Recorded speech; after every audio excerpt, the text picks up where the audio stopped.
Please note that this episode was recorded before the Tesla Cybertruck unveiling. We are not deliberately leaving out the elephant in the room. Believe me. We'll come on to that in due course. Please, bear with.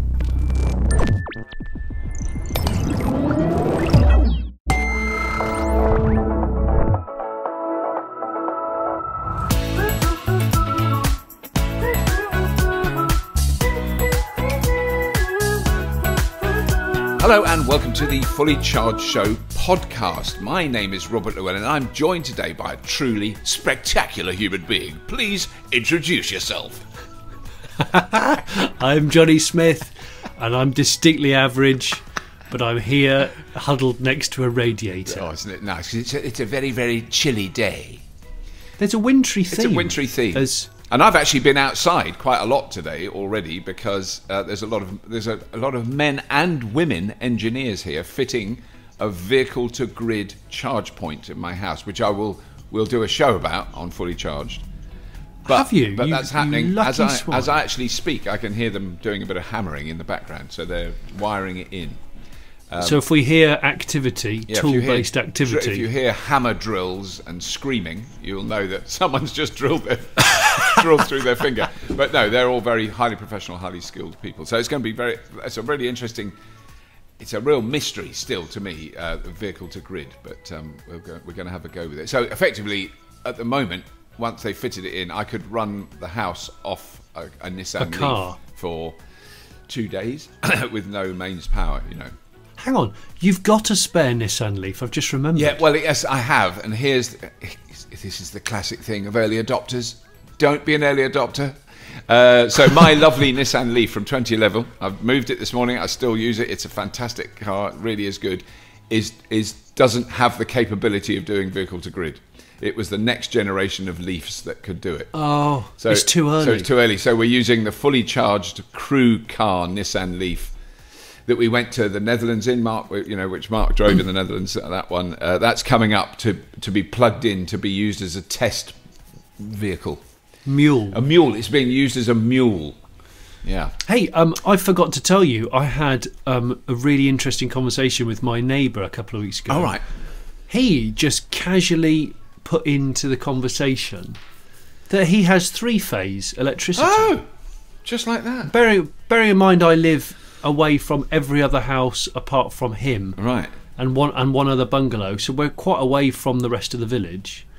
And I was like, I beg your pardon, you've got three-phase? He goes, yeah, I had it put in the early 70s or the mid 70s. Wow. Because he said I knew I was going to be running a welder and a couple, and I've got storage heaters, which he still has. Wow. He still has storage heaters. Maybe the only person left. Yes. And so I was like, just so you're aware, Malcolm, does that mean when I rebuild my house, could I tack three-phase on from your house to my house? And he went, well, yeah, you'd have to pay for it to come from the telegraph pole, which is about 10 metres away. I'm like, I'll pay 10 metres. Yeah, that's going to be very little. I mean, it's getting it to that pole. That's what cost me the money here. It was having to have a new transformer and have a new cable put in. You know, it's about 150 metres of cabling I had to put in total. So the question is why wouldn't I do that? Yeah, I think it makes sense to do it. I mean, I wouldn't have.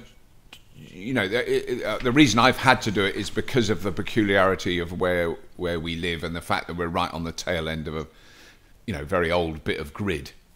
Yeah, so it kind of ends here. It ends at our house, or the houses that are immediately around us. We're at the very end of it, and that's why I've had to have that put in. But I mean, actually, in terms of future-proofing, it makes a huge difference. And I have really noticed now when I plug a car in on the timer and it switches on at night, like the Tesla will fill in 3 hours, not 8, because it's 22 kilowatt output. The Tesla can't take 22 kilowatts, but it's taking about 12 or 13 kilowatts. So it's so much faster. It's adding about 55 miles in an hour. So, in a couple of 3 hours, you've added 150 miles. I mean, that is very noticeable. Yeah. Which obviously... It's exciting. Yeah, no, it is good. But I mean, generally speaking, I don't need it. It was only because I had to do it to do all the upgrades that I've done, which we've done an episode about it, which explains it all. So we don't want to go on. But that was what was happening here. So I'm very grateful to now be in a relatively warm office studio recording this rather than standing outside watching men and women fit wires, because I have made them tea. I'll look after them, and they'll be banging on your window mid-cast, yes. mid-podcast, asking for brews. Yeah, because they've got soup. I've promised them soup and bun and warmed rolls for lunch. My gosh! Yeah, I didn't make the soup. I'm not going to lie. It's just cans from the local co-op. From the local co-op down there. Yeah, bit of a last-minute rush purchase. Yeah. But anyway, that is nothing to do, because this story. I just want to start with this story because I think this is interesting, and I'm sceptical and interested.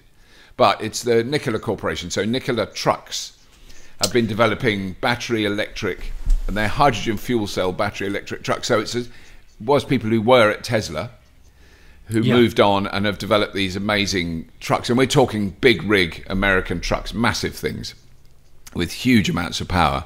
But they have just announced, literally the last couple of days, details of its new battery that has a record energy density of 1,100 watt-hours per kilogram. Well, I had to go, I don't know if is that maths. good? Yeah, maths. Well, what Bosch announced 5 years ago was that by 2020 they will have built a solid-state lithium-based battery system that will have 400 watt-hours per kilogram, which is double. Okay. So what we're looking at now is between 150 and 200 watt-hours per kilogram in a lithium-ion battery, and what or maybe it's probably a little bit more than that now. It's probably between 200 and 300 now watt-hours, because it's constantly increasing. But what they're saying is basically it's doubling instantly. What Nikola are saying, the Nikola Corporation. See, when I read Nikola, I saw Nikolai. Yes, I thought Nikolai, and I was thinking it was another Tesla. Well, no, it is, because he was actually Nikola Tesla, spelt like that, Nikola. Nikola was Tesla. he? I thought he was Nikolai. Well, I think we tend to say Nikolai because we think that's the male version of, and that Nikola is a woman's name, but it female isn't. Yeah, it isn't. It isn't. It's his name. I'm now going to check. I'm now going to check to see, because now you make me worry. Mid-podcast, do some fact checking. Yes, I'm just doing fact checking now. Have you just changed your Twitter handle to Fact Checked UK? Yeah. while you're doing this, I'm curious, Robert. Yeah, no, he was Nikola Tesla, Nikola Tesla. That was his name. All these years I've thought it was Nikolai. Yeah, I think we say that. You go Nikolai Tesla because there is it's going to be the Russian version of Nikola, because he was Croatian, wasn't he? Or the yes. Or the Uzbeki. You could be loads of different pronunciations. He was definitely Nikola. It's spelt Nikola. Whether it was pronounced Nikolai, I don't know. I wouldn't think so.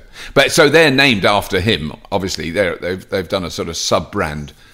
I don't think there's any other connection with Tesla other than certain personnel definitely left Tesla and started Nikola Motors quite a few years ago. But what they're saying is that this battery technology could increase the range of current EV passenger cars from around 300 miles to around 600 miles with little or no increase in battery size and weight.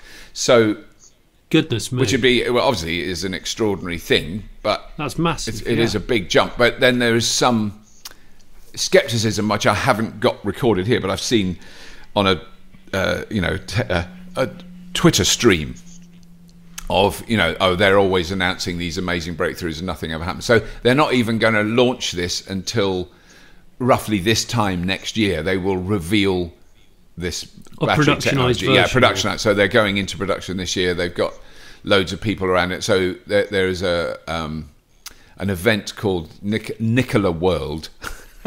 Seriously, yeah, which will be, and which is where they've announced their trucks. I mean, the trucks look amazing, and they definitely work. They go, there's loads of people have seen them going along the road, so they're the equivalent of the kind of Tesla Semi. I have to say, they do look. They look very similar, don't they? Yeah, they look brilliant. Yeah, I really like the look of them. And as you're talking to me, I was just scrolling through this spec. It does sound very, very interesting. Yeah. The prototype Nikola cell is the first battery that removes binder material and current collectors, enabling more energy storage within the cell. Yeah. It's also expected to pass nail penetration standards, thus reducing potential vehicle fires. Well, we've all had nail penetration fires, haven't we? I mean, I get them every 10, 15 minutes. I just can't help it. I just walk around with a hammer and a bag of nails. I just bang nails into stuff. NPF. They'll go, what's wrong with Robert? It's just another NPF. Just don't worry about that. We don't make eye contact with them when that happens. We just carry on as normal, guys. Yeah, just ignore him. He's knocking nails into stuff. Don't worry about it. Yeah, making fire again. So and they're talking about a 40% reduction in weight compared to lithium-ion cells, 50% material cost reduction per kilowatt-hour compared to lithium-ion batteries. I mean, the thing is, someone is going to do this at some point in our lifetimes. Someone is going to go, this is how you do it. Will. Yeah, they'll come up with a different material structure and different stuff. And I think that's because the pressure and the amount of investment on developing more efficient, lighter, smaller, cheaper batteries is mind-boggling. Well, also the other thing is I'm trying to work out whether traditional battery manufacturing brands, let's say the Panasonics and the Bosches type of the world, are they going to outgun Tesla, or is Tesla putting so much money into laboratories and factory facilities, so it's not just a case of we're going to invent something, it's a case of we can press the button on it and instantly make, I don't know, X million of them? Because that's the other thing, as we've found out, having a great idea and bringing it to market is okay, but then when the demand goes crackers, it's very difficult. Can you cope with it? And QC, I mean, they're certainly churning them out, and I mean, and everyone I've spoken to, even in other competing companies at the moment, they're all going, well, look, there's no one's got the energy density and capacity of a Tesla battery. That is the leading brand at the moment. But I mean, it isn't just Tesla, it is Panasonic. They work with other partners, so it's Panasonic, isn't it? I think they're mainly working with. But I mean, they certainly it's a shame really, because Tesla seem to get the promo when it's really Panasonic behind them. I suppose. But I mean, I certainly think what Tesla has managed to do is attract some of the brightest brains in that field, in battery chemistry and battery design. There's some really clever people that are developing stuff for them. So, and I mean, it is really noticeable that which is the thing that I took me a long time to understand, because it was the average of sort of 5 or 6% increase in energy density in a year, which sounds really like slow, but in fact, after 5 years, you go, oh my god! So that like the Nissan Leaf, basically the battery is the same size in the 60 kilowatt hour Nissan Leaf as it is in the 24 kilowatt hour. Well, I mean that's amazing. It is incredible, isn't it? I mean, it's heavier. The 60 kilowatt hour is definitely heavier, but it's not. If it's bigger, it's fractional. It's tiny bit bigger. Maybe, I don't know, because it's a different car, isn't it? The new Leaf. I met someone the other day. At Tesco's who had a 30 kilowatt hour Leaf for years and loved it, and he's now got a 60 kilowatt hour Leaf, which is what he was in. And he goes, "It's just remarkable. I can drive." He lives in Birmingham. He drives to London and back without a second thought. Wow. And that is, well, that's proper motoring. And he just doesn't. He said, "I've now stopped on the motorway about half a dozen times because I need to stop for a wee and a cup of tea. I never plug the car in. I don't need to." And he said, "Really? Yeah. Well, he's got 60 kilowatt hours. I don't know what it's going to have 250, reliable, somewhere around 250. Well, he's driving 100 miles into London and 100 miles out. He's got. So So unless he's really foolish with his throttle, if he thrashes or his it, I suppose you could get it down that much. But it is that. It is that. And I mean, I've now, because someone asked me who had a standard range Tesla, a guy who works on Red Dwarf. He's got a standard range Tesla Model 3, and he said, I didn't want to get the extended range because it isn't that much more. And I went, no, you're right, it isn't. Well, that day I charged my Model 3 at the Pinewood Studios for free. Oh my god, on their charger. I felt guilty, and I never normally do it, but I charged it to full, and it said 325 miles. Liminic. And it wouldn't do 325 miles, but it would do 290. Can you just stop it? Just these numbers are just numbers I can only dream of. with my 37 point something kilowatt hour e-Golf. Yeah, but you're getting because I think over 100. Can you do? You're around 120, 130 in winter. 120 to 130. Yeah. When the weather's a bit warmer, 130 to 145. Right. That's real. That's real world. I mean, because I still think, because after having the Leaf my Leaf, which is winter now 55. I thought you were going to say 12. Yeah, no, it is about 55, and in the summer 68. But by the time you're getting close to 70, you're going, I just don't want to do this. Everything's gone red and is flashing. Well, I know you said that you just told everyone not to be an early adopter, but you know that car says a lot about you. It's amazing. I'm so glad because I was so going to get rid of it, and I'm really glad because it's now, the cost of having it is virtually zero. Well, you never blimmin' serviced it. Well, anyway. I didn't know, but now I have. Now I've serviced it properly. It's got new brake shoes on the front, new brake discs. They'd rusted up. I mean, that's the thing with all the brake stuff. That was the problem I had with that, and new tyres. And it's had a full service. Everything's been done, and it's in really good running order. There's nothing wrong with it except if only it had a bigger battery. Everything else about it is. Every time I drive it, I go, I forget how brilliant this car is. It's such a good little car. I love it. And nothing has ever gone wrong with it, in that 72,000 miles I think I've done in it now. Well, I could honestly see that car having an upgraded battery pack sometime in the future. I know. We've got, it is the dream. That's the ultimate greenness, isn't it? Yeah. It's an old EV. Yeah, because the dream, Johnny, is like saying it, we might have to wait a bit, but we can blag either a Tesla Model X or a Rivian with a trailer, and we both drive to Amsterdam to see Annie.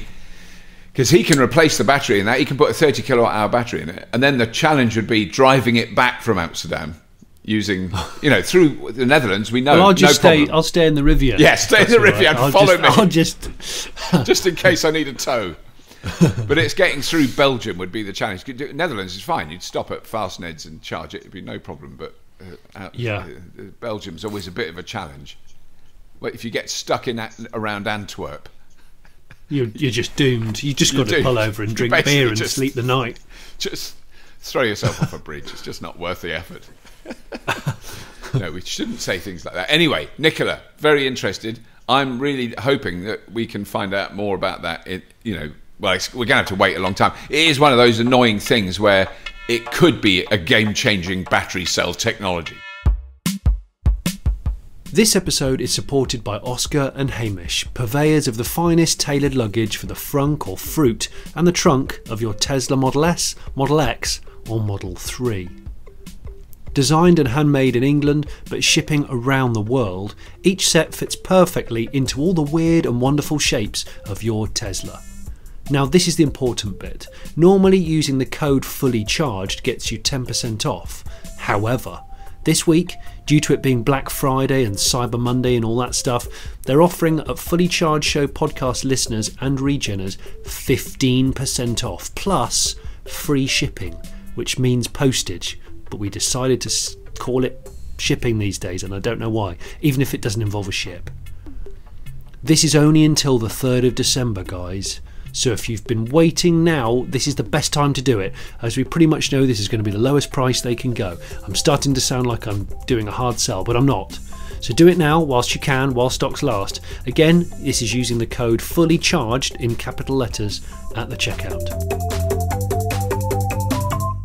But we should definitely talk about the Mustang Mach-E. Well, Mach-E, yeah. I mean, this is probably the biggest news to come out of the LA Motor Show, right? Because that's where they finally revealed it. Because I mean, I've known about it for over a year. They've been talking about it. I've not seen it before, but so we knew that they were dangling the carrot with a picture of the Mustang horse and saying, I think their words were, it's an Mustang inspired SUV that's electric, inspired, which made me kind of hold my breath a little bit. Now look, the car's come out and it's called the Mach-E. Those of you might remember that there's an old Mustang called a Mach-1 which came out in 1969 or 70. Yeah, I would think 70. Yeah, I don't think they should have used the Mustang name. I think that sort of muddies the water a little bit with purists, but who am I to say? Eh? But the figures and everything look pretty good. They do, actually. and the cost. I mean, they are capable because they've got that scale of manufacturing.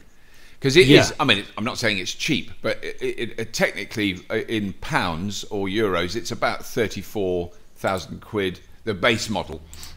It's going to 38,000 euros. So it's Yeah, I think it's in fact, I was going to say the UK configurator of that car is already live. Oh, because that was one of the questions I had. Is it ever going to be available in the UK? I kind of assumed not.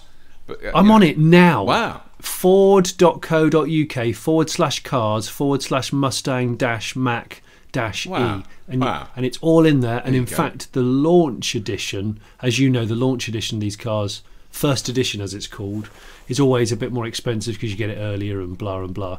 And that is, I think it's £40,000. Yeah. Right. £40,000, which is the launch edition, I think. Right. That's single motor, whereas the four-wheel drive is 46.5. Right. So you can choose. Hang on, I'm lying. The first edition is 58 grand. Oh, right. So that's the high end. Yeah, it's going to be the more performance version, isn't it? I would think.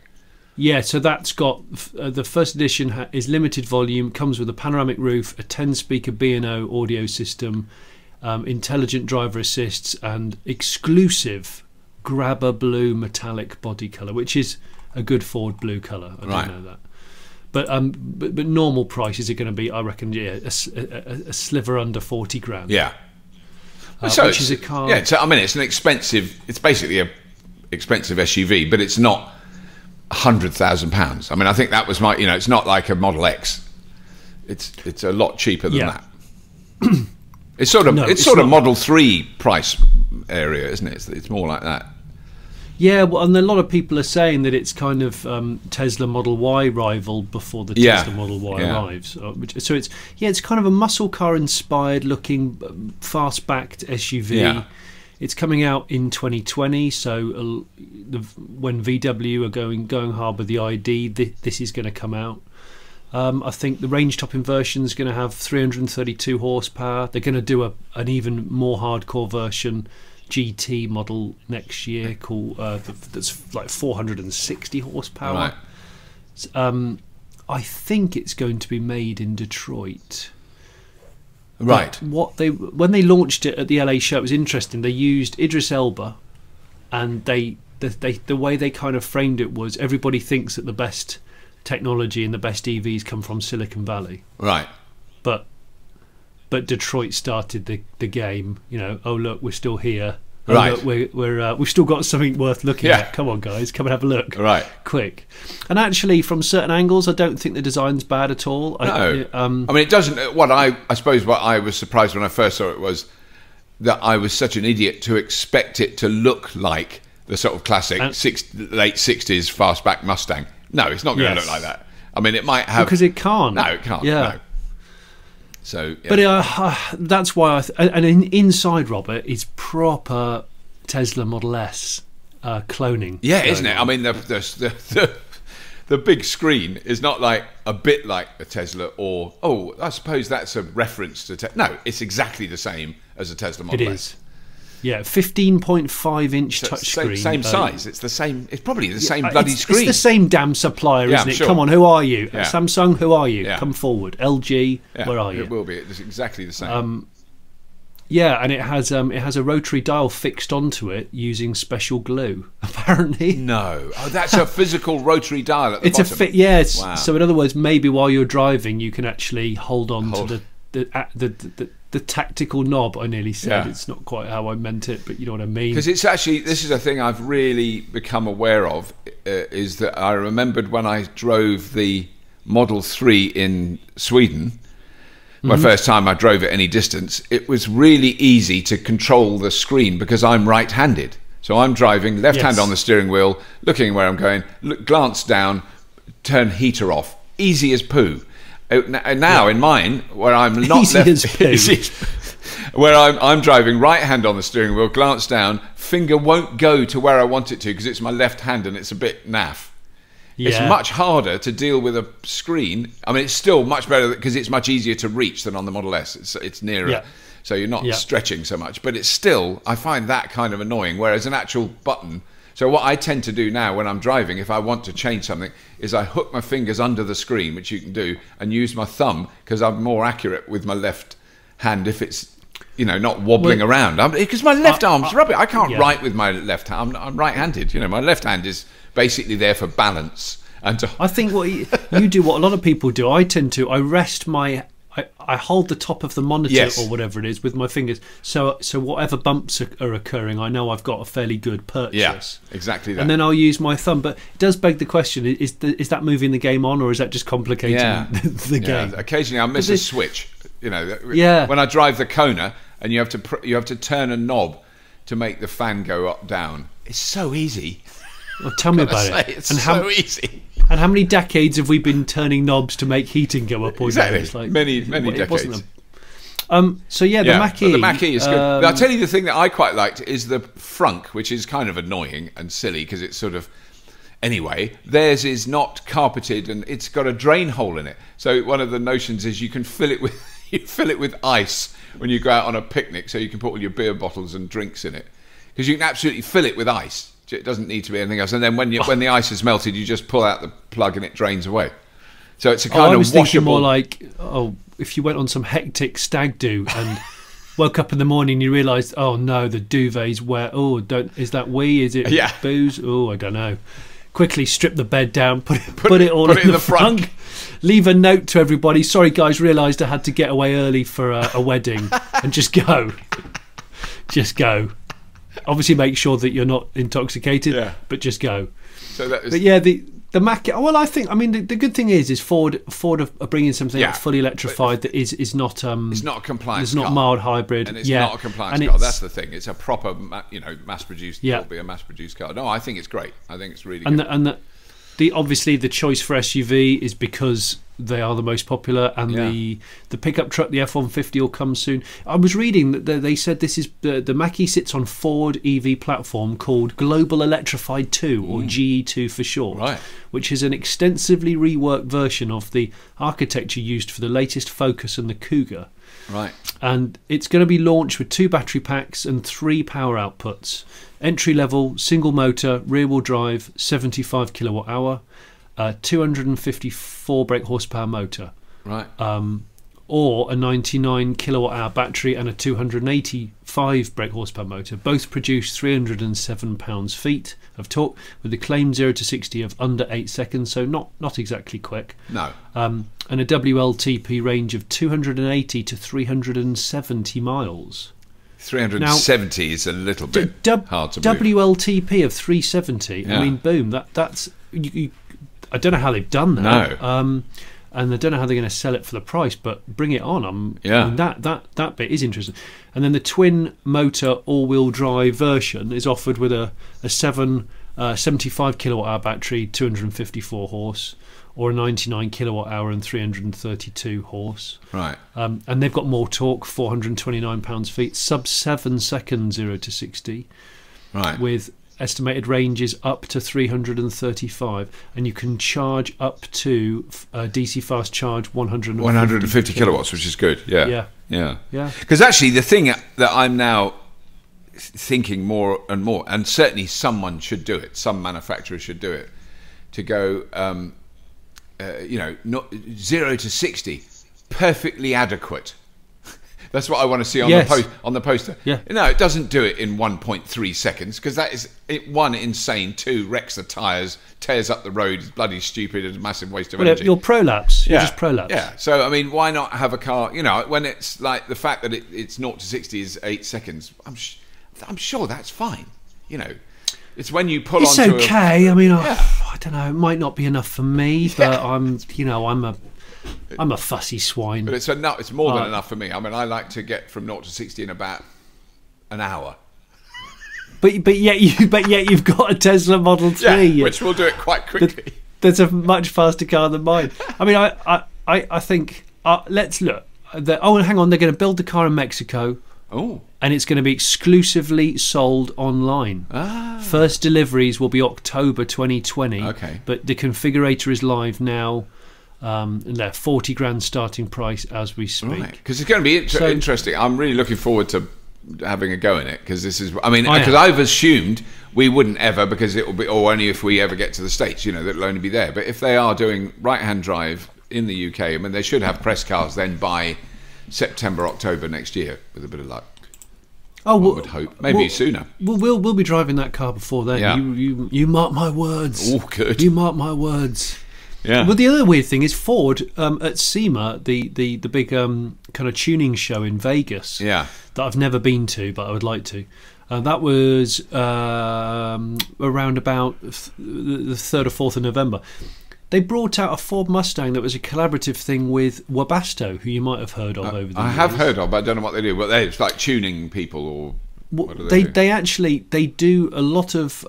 They used to do things like fabric sunroofs and stuff like that in the 70s, and now they have a dedicated EV arm that just does kind of bespoke and special developments on high voltage. So this thing is called the Mustang Lithium, and it is a Mustang. It uses the same 2019 Mustang shell. Right.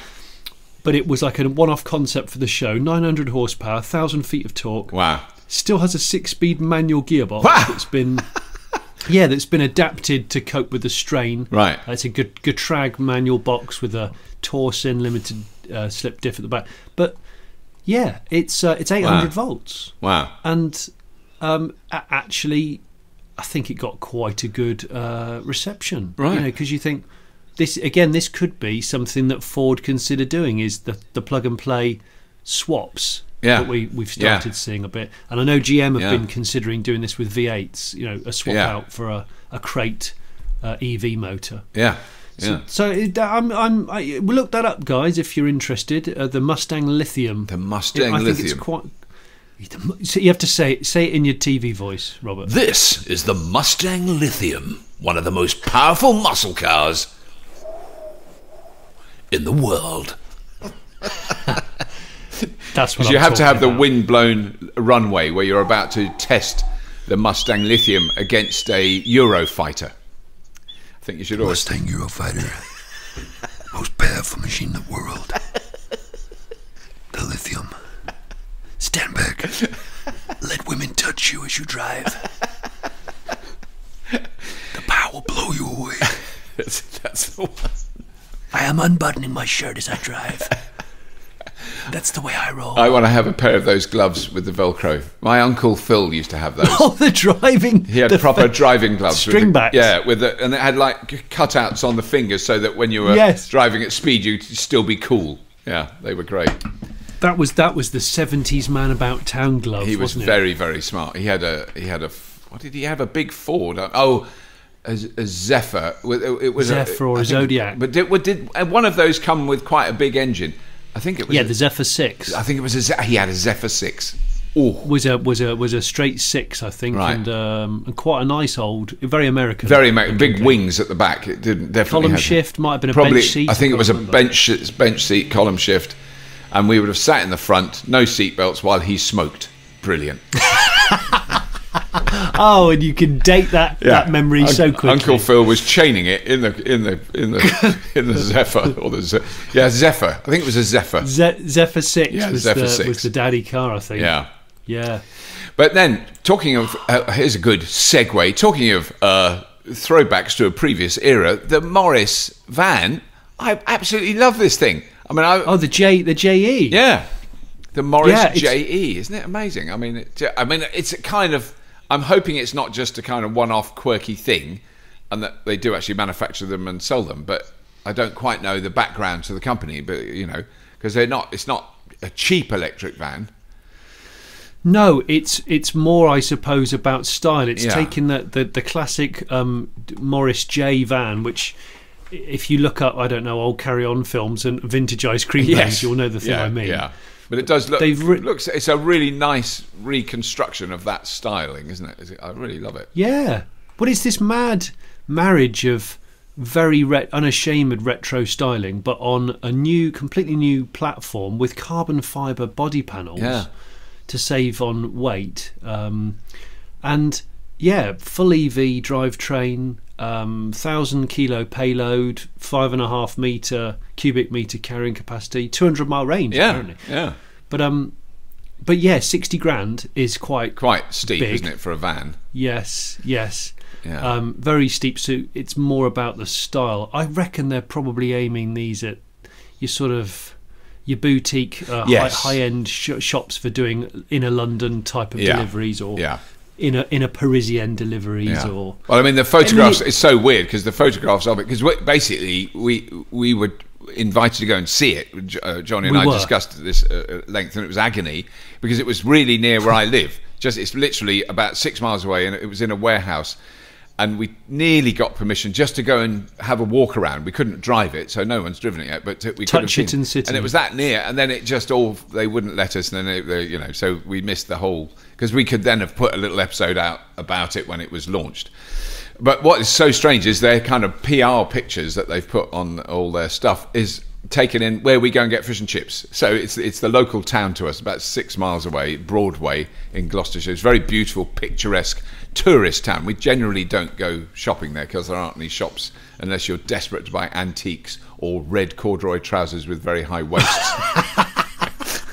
Hey, I'm there already. Hold my beer. There's actually there's a really good hardware shop there, which is like proper shop, like a proper hardware shop. It doesn't sell doesn't sell any touristy stuff. It sells nails and glue.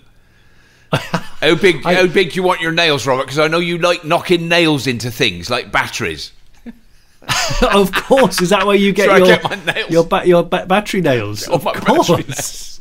But anyway, no. But I mean, so it's obviously aimed at that. You can imagine a very beautiful tourist shop in Broadway, and it delivers, or a posh food shop or something like that. Dalesford, the farm shop would be perfect. Yeah, or Goodwood Estate. Goodwood Estates, that kind of thing, I think. Yeah, so it's going to be, it's a niche product, I think, isn't it? That's not a...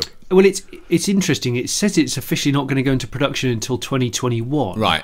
But 2020 is, clearly interesting for EVs anyway. Yeah. But a lot of those are commercial vans. Yes. We're going to see quite a wave of really nice commercial vehicles. I know Citroën and Vauxhall, for example, they're going to be bringing out a couple of different things. Citroën are bringing out the electric Dispatch in 2020. Yeah. That will join the relay van. It's interesting because there's 4 white vans here at the moment at my place because they're all fitting this vehicle to grid thing, but they are already, this is OVO, which is a really big energy company in the UK, are already testing. I think they've got about 30 electric vans for them to do installations and support and repairs and all that stuff. And brilliant. And what's amazing is all the people that are working it, they're all desperate to have an electric van. They're sick to death of diesel. Yeah, they're not like, and all it is the final range. So if they're doing somewhere like here with me, that would push, one of them's come 120 miles to get here. So, and you could do it. There's going to be electric vans, certainly in 2020, that could do it. But what they did want to do is they'd all want to plug in while they were here. Which is, that's the problem, isn't it? It's where the charging is, so that they can... Yeah. Because if you're plugged in while you're working, it is of no consequence to you in terms of time and hassle. So you drive somewhere and you're working there. They're not using the vans now. If they were all plugged in and charging, it'd be fine, and then they can go off and do the next thing. But you want to be able to charge everywhere you go. What about if you slid your portable solar panel out the side of the van, out of a side compartment, I've always wanted to do that. Propped it up against the van, and you're like, well, I'm working here for 7 hours. Yeah. Who knows? You might be able to grab some energy that way. But yeah. But the other thing is there are going to be a lot of plug-in hybrid vans, which are certainly a better idea than the pure diesel, as we know. But I can't wait to drive all these diesel vans. I've driven a lot of diesel vans. I've driven a lot of diesel vans. I can't wait to drive EV vans, because I think in the same way that the London black electric taxi range extender thing has people were sceptical at first, the hardcore London cabbie brigade. They love them now. I've been in a few recently. They love them. Yeah, Yeah. I think they see the reason why it costs what it costs, but they see the benefits instantly. You know, the monthly savings in their pocket, and is very noticeable. So I can see it being adopted like that. But yeah, the Morris is just sort of your style icon out of all of those, rather than your your backbone of Britain Transit style. Yeah, but because that's I mean that was the one electric Ford thing I saw, because that's when I heard about the Mustang inspired whatever, you know, that was last year I think in Amsterdam. I went Mustang inspired whatever, yeah. Because by the end of the event, you know, there were so many mild hybrids, and it was all about Ford going electric. So I was getting a bit cynical. But they did have the big Transit. So it's not like there's I don't know what scale it is. It's just a bigger Transit, whatever it's one scale. Well, you've got a normal Transit which you get in longer wheelbase or higher top. Yeah. Well, this must have been a high top. It was a high top big one. But anyway, that was pure electric. They said it will have a 220-mile range on a charge, 100% electric. So that was there. I stood in front of it and it looked fine. But that won't come out till I think the year after. I think it's 2022. So damn it. Yeah. Well, 2022 is your ID Buzz from Volkswagen territory, which is a transporter. Yeah. You know. Yeah. Or 2021. So it might have been 2020. It wasn't this next year anyway. But I mean, there's going to be so many cars coming out next year. It is mind-boggling, isn't it, how that's developed? Yeah, and that was the conversation that Fully Charged had with Google the other day. Oh, right, yes, because that was a do tell me about that, because so just to explain to our lovely listeners, we were. I think there's no way of explaining it other than I need to reveal that I have been mildly unwell of late. You've had to take a lie down, Robert. I've had to take a little bit of a lie down under doctor's orders, and I'm much better now. I'm fully recovered, and it's not a life-threatening issue. It's a minor. I think the politest way of describing it is a minor gentleman's issue. All that does is rouses more suspicion. What do you mean, a minor gentleman's issue? Well, it's not. It's something that. Well, actually, it's something that ladies get quite regularly. But you are confusing everybody. But so it was a downstairs front department minor issue. Anyway, it was all very unpleasant, but it's all fine now. And so that threw everything out. So because I'm supposed to have been shooting Red Dwarf for the last 2 weeks. I don't even want to talk about the chaos that I've brought on that poor production, but we are getting there. We're getting back on track. It's been very difficult. I feel very bad for my fellow crewmates and the Red Dwarf crew who've all been thrown a curveball of considerable proportions. But one of the things was you and I were booked to go to Google to talk to, I suppose the motoring industry in general, wasn't it? It was. That's right, yes. So it was a lot of agencies and brands for motor manufacturers to try and to first look at all of the Google amazing statistics which they threw at us, all the analytics, but also try and understand the way in which people will be consuming EVs and how to sell EVs to people and market them to people, and not follow the conventional route necessarily of the way that they've sold petrol and diesel cars historically. But yeah, well, I mean, there was some very cool research that we found out. But yeah, I mean, we spoke to quite a lot of them, and an enormous amount of them were quite surprised that EVs aren't a new thing. I think that was the first thing, because of course these people are not necessarily car enthusiasts; they're marketeers, right? And they're trying to work out, you know, how to thrust all of this stuff under the nose of people who probably start off by being a little bit suspicious. Skeptical. Yeah.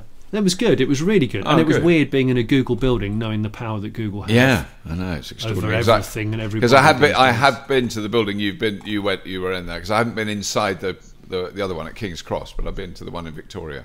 Because that's right, wasn't it in Victoria? That's right. That's right. No, it's cool. So, I mean, it's very cool, isn't it? Yeah. It's a shame you weren't there, but I know you were resting yourself. I had to do resting. It's very annoying. I'm really rubbish at resting, I've discovered. I'm not very good at it. No, I get bored. Yeah, I get bored. But so I have to rest less now, which is a great relief. But you're going to be so energised for Christmas. Oh God, fully energised for Xmas. But I don't know, because actually we'll then be halfway through doing Red Dwarf, because I'll have to go. It's all been pushed back, so some of it's gone into the new year. So I'll be rubbering.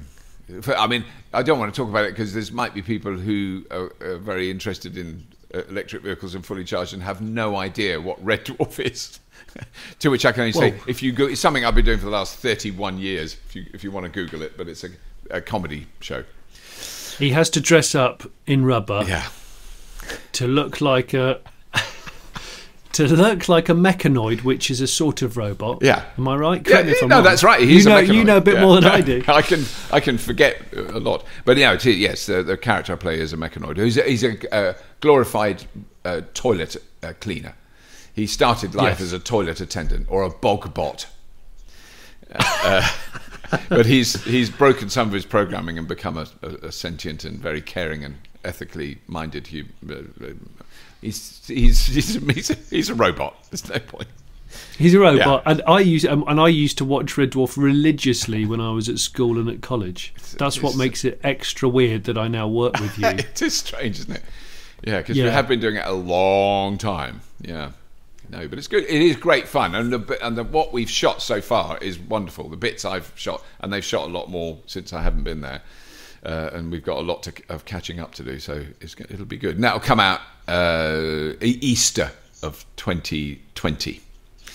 Easter 2020. Yeah, I think that's when it's all due out. So that's that. So the other things that one of the things that I know is exciting that's coming up before Christmas, Johnny, is the what was started out as the Almanac and is now the fully charged book of electric vehicles and renewable energy and clean technology. It's got a very long title. I can't remember it. Yeah. Sorry, you said almanac, and then my entire computer froze for about 10 seconds. It was just a shock. It was the shock of the almanac. So basically, the book that we've done, that we did through the Unbound, the crowdfunding publishing, has done really well, and I've seen the final proofs. So what is actually being printed? It just looks great. It is amazing. So there's quite a lot of people will get that in November. And it will be we'll have them in stock at fullycharged.show. We'll have a few copies that we can sell and we can sign them. Because I think you and I are going to sign a pile of books at some point. Oh, we've got to do that at Christmas. I know, but we've got... Christmas. This is the problem at the moment. We have got a bit of a logistical quagmire on our hands because of the kind of rescheduling of Red Dwarf and all the plans that we had, Johnny and I had to shoot episodes for Christmas and everything have all been... Actually, we're supposed to be shooting the Christmas episode next week. Well, presumably that's not happening. Well, I don't know. I still don't know. It's quite possible. If you come to Pinewood, I'll do it in costume. I might just turn up with some tinsel and Nissan Leaf covered in LEDs, and I'll just do it in the full Crichton costume. And I know people would love that. I would hate it. It would be. It's when two worlds collide. It's too much.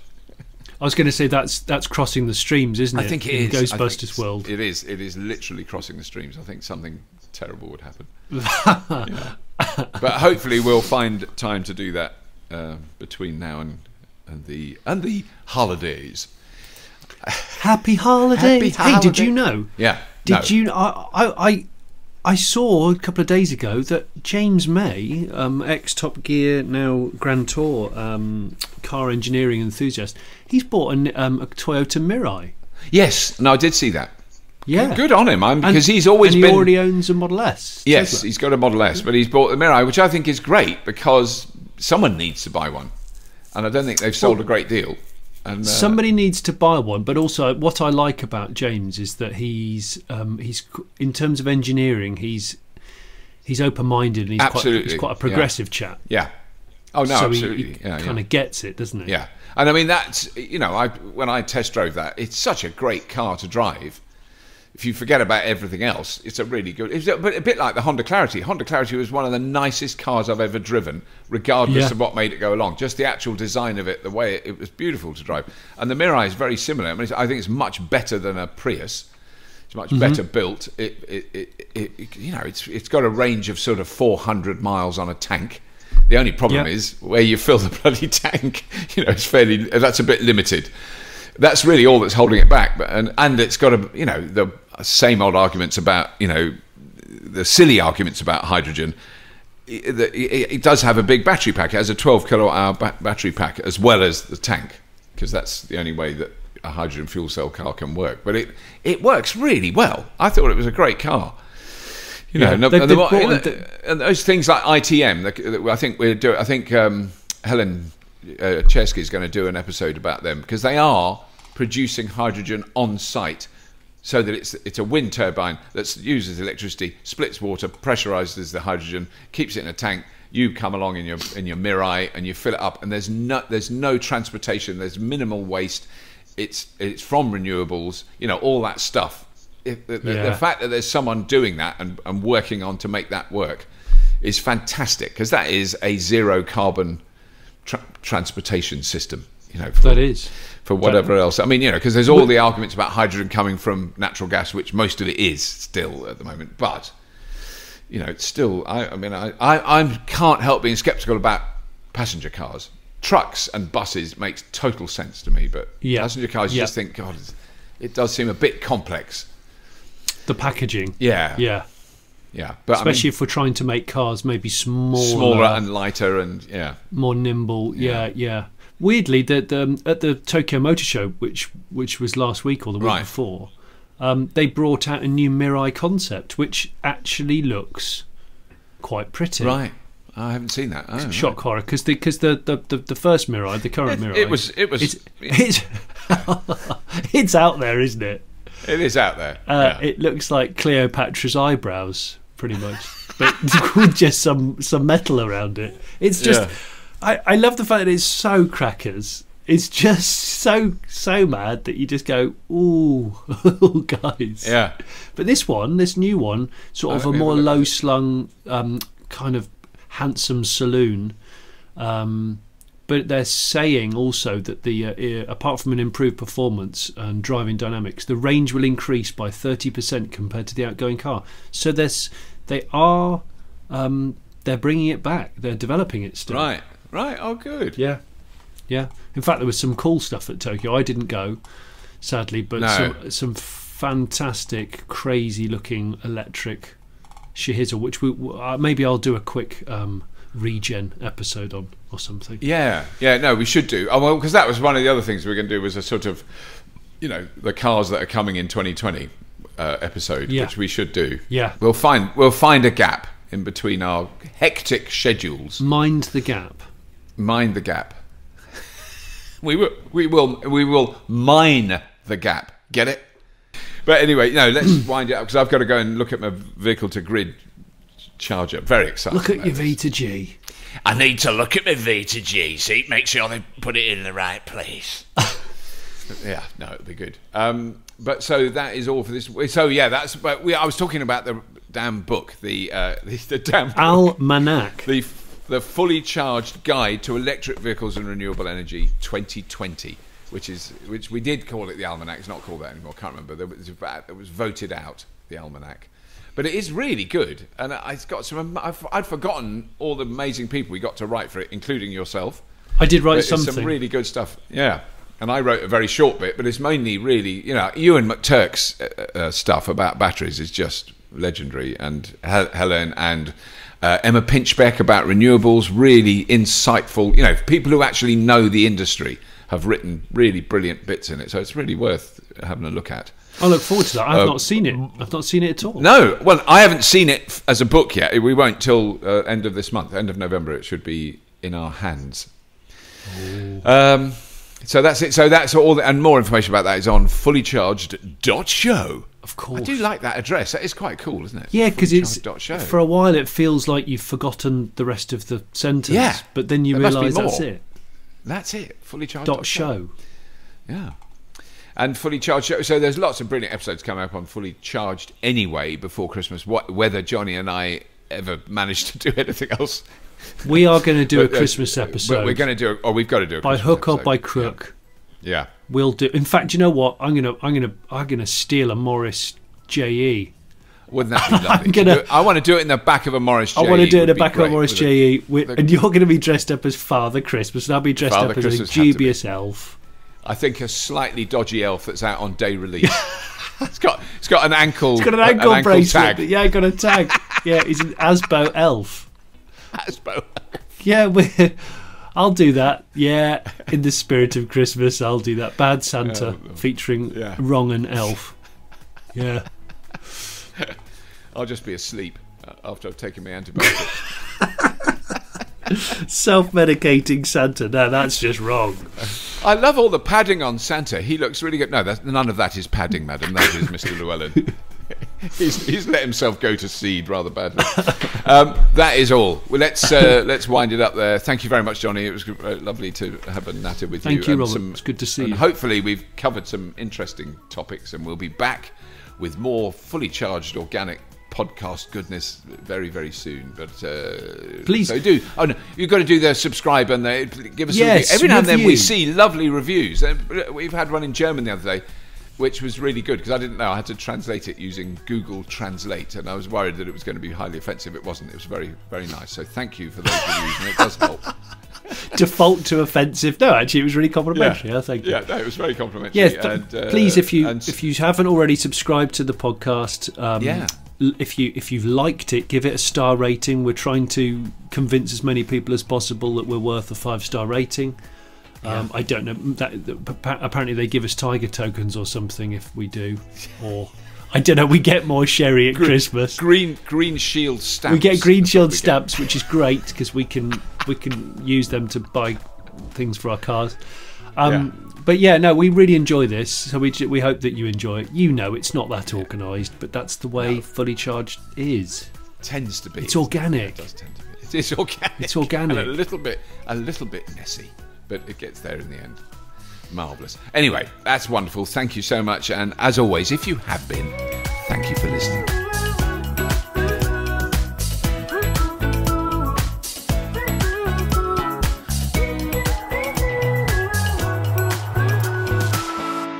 Thank you for listening. We didn't even do that right. Well, because we never do that right. We never get it right. Like, I forget it quite I'm going to be on my deathbed and we'll get it right, and then I'll die. Yeah. That's what'll happen. If you've been, thank you, listening for. If you're thanking for listening, please. Thank you.